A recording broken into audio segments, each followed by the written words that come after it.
بسم اللہ الرحمن الرحیم۔ اے محمد، آپ کہہ دیں کہ مجھے وحی کی گئی ہے کہ جنوں کی ایک جماعت نے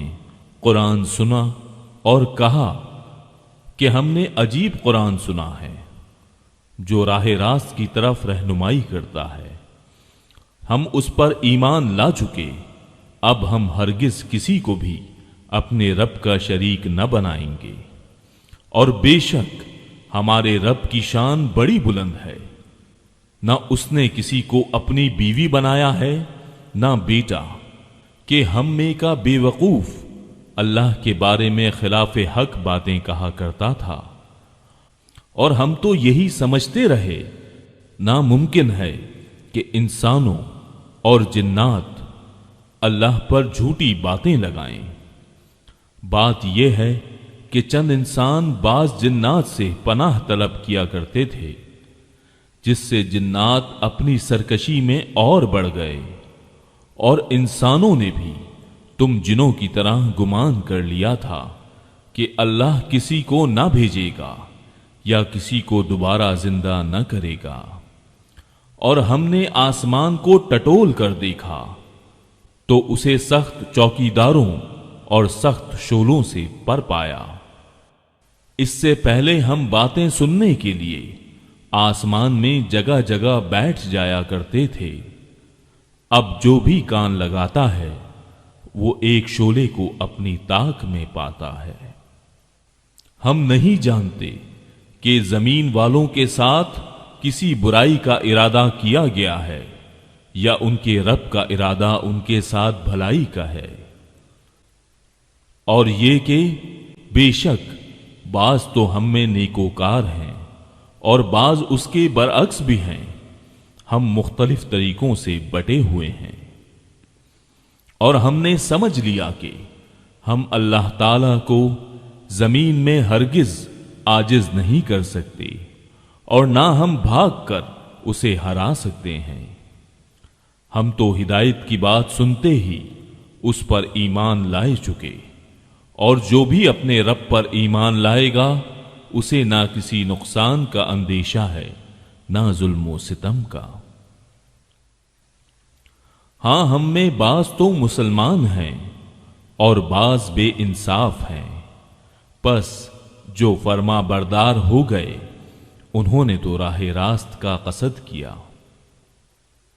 اور جو ظالم ہیں وہ جہنم کا ایندھن بن گئے۔ اور اے نبی،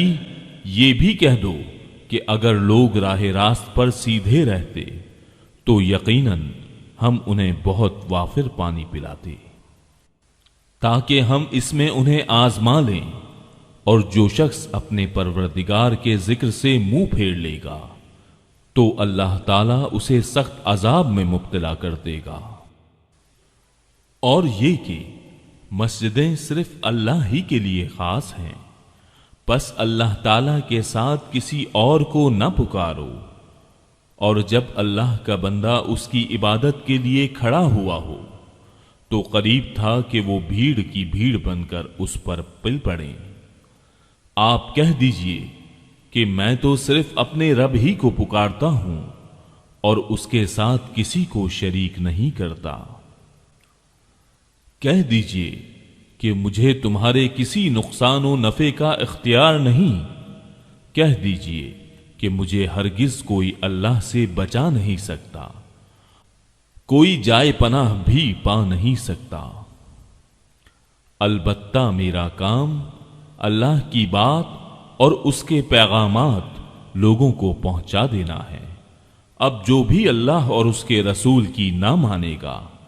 اس کے لیے جہنم کی آگ ہے، جس میں ایسے لوگ ہمیشہ رہیں گے، ان کی آنکھ نہ کھلے گی یہاں تک کہ اسے دیکھ لیں جس کا ان کو وعدہ دیا جاتا ہے، پس عنقریب جان لیں گے کہ کس کا مددگار کمزور اور کس کی جماعت کم ہے۔ کہہ دیجئے کہ مجھے معلوم نہیں جس کا وعدہ تم سے کیا جاتا ہے وہ قریب ہے یا میرا رب اس کے لیے دور کی مدت مقرر کرے گا۔ وہ غیب کا جاننے والا ہے اور اپنے غیب پر کسی کو مطلع نہیں کرتا سوائے اس پیغمبر کے جسے وہ پسند کر لے، لیکن اس کے بھی آگے پیچھے پہرے دار مقرر کر دیتا ہے تاکہ ان کے اپنے رب کے پیغام پہنچا دینے کا علم ہو جائے، اور اللہ تعالی نے ان کے آس پاس کی تمام چیزوں کا احاطہ کر رکھا ہے اور ہر چیز کی گنتی شمار کر رکھا ہے۔